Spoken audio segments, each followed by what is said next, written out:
Joining us, host of the Independent American podcast and founder and CEO of Independent Veterans of America, Paul Rieckhoff, Director of Foreign and Defense Policy Studies at the American Enterprise Institute, Kori Schake, and former Deputy Assistant Attorney General, Tom Dupree. All right, Tom, I want to go on ethics, the ethics and the optics of this.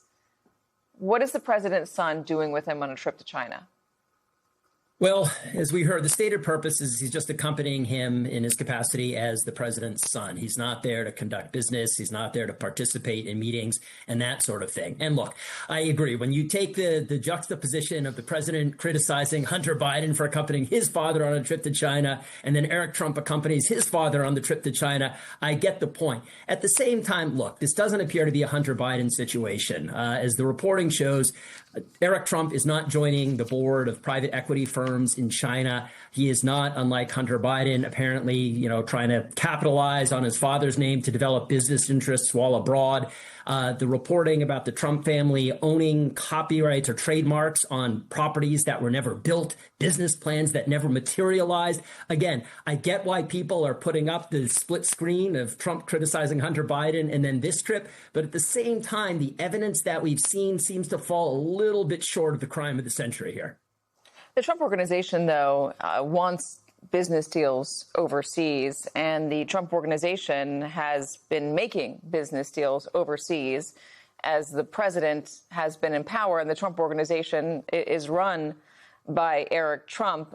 Here is a little bit more on this. This is the conflicts of interest. $430 million, Trump's expected income from overseas real estate developments in the second term. That figure was $140 million in the first terms of it. So it was a lot then, and it's even more now. Trump's foreign development income by country between 2014 and 2024, we'll list that here.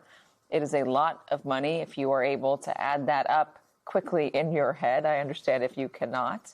A lot of ethics watchdogs are certainly concerned. Here is something from Crew. Enormous spike in income from the UAE is thanks to huge new licensing deals, grossing over $20 million in fees, according to Trump's most recent filing.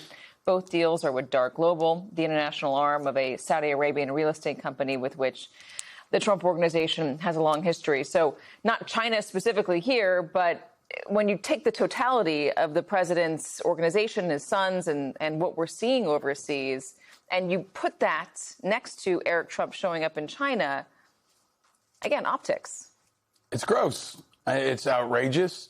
It's un-American, and it's deeply unpopular.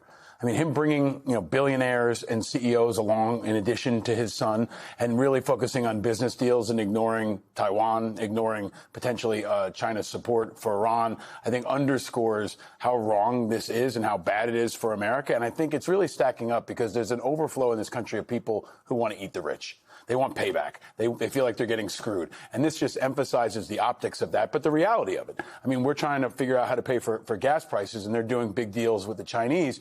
And I think most Americans are sick of it. We saw in Hungary, I think, very importantly, that the corruption is what stuck. That's what ultimately got rid of Orban and changed over the leadership. I think that's what I hear more and more, especially from independents. People are sick of the corruption, especially in Washington. And it looks like if there is a free and fair election in November, there's going to be hell to pay, not just for Trump, but for the Republicans. Kori, first question just on this topic. What do you think when you see this? And do you make an implicit comparison to Hunter Biden? Well, I don't even think you need to make the implicit comparison to Hunter Biden. The corruption of the Trump family businesses and the utilization, not just of public office, but using the tools of government, like weaponizing the Justice Department, are really bad for democracy in America. And as Paul suggested, they're really bad for public trust in government. How do the Chinese see it when Donald Trump comes down Air Force One with the CEOs and with his son in tow? Kori. They're thrilled. It looks like you can buy access. It looks like we're no different and no better than the state-funded capitalism of the Chinese Communist Party. Explain that.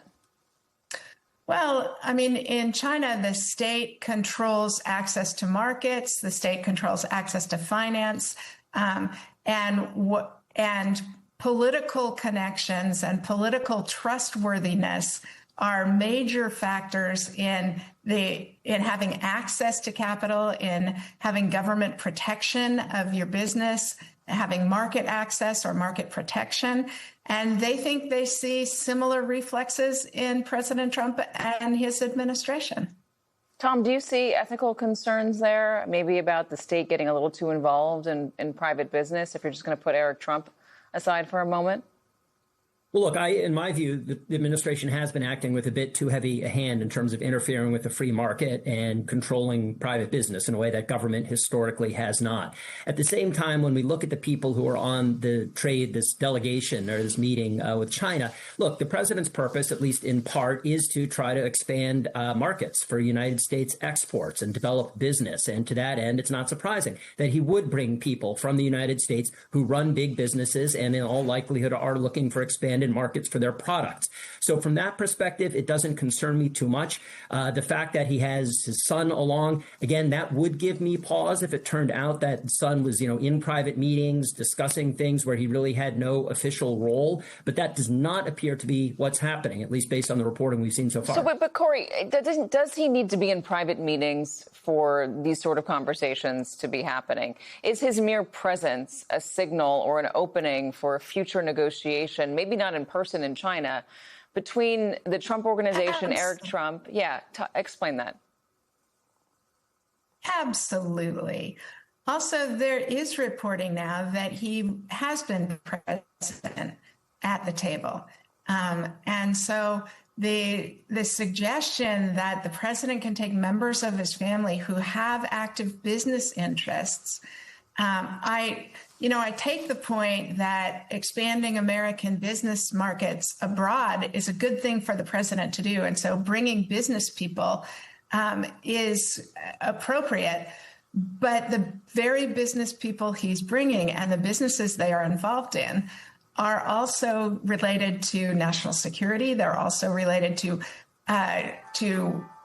debates with China about tariffs. If you really want to expand America's markets abroad, reduce tariffs. That's actually the way to do it.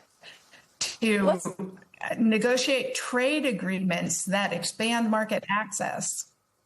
Let's talk about national security, because you have the head of NVIDIA there with Donald Trump, and NVIDIA makes our chips, our AI-powered chips, and they're good chips. Why would we want to give that to China? Why would we want to open that market to China? We would do that if we put profit ahead of national security, and especially if it was personal profit ahead of national security. But I think the national security part is very important because this is happening on a parallel track where they're asking the government, and the country rather, for $1.5 trillion for a defense budget. And they've now told us that it wasn't $25 billion in Iran, it's $29 billion. So the pigs are at the trough, especially around the Pentagon. And it includes Eric's brother, Don Jr., who has a connection to a drone company that just got a contract from the Pentagon. So the Pentagon budget is unprecedented. It's a 40% increase. And there seems to be no concern about conflict of interest, either within his family or across the government. And that is, I think, something we should particularly focus on, because if the Pentagon budget does go through at that level, we will see unprecedented levels of profit, and we won't necessarily be any safer. So, Tom, do you have a response to that? I know that Corey and both Paul kind of, they disagree with you. But we all agree on one thing, which is that China is a national security threat to the United States. There's no question about that. And we have to be extremely judicious anytime we're talking about exporting United States technology that could have a national security implication to China. So I agree with our panel that needs to be front and center anytime we're discussing expanding possible export markets for the United States. We agree on that point. Well, is there a counter argument here, Corey, that if we are able to get money for our private companies, for our AI chips, and get that money from China, it allows us to more rapidly develop and expand and puts us on a more competitive footing, even if China's going to get it as well? They're eventually going to get their own chips. Could the thinking be we are in a race, and the only way to win the race is to get more money and to develop as quickly as possible?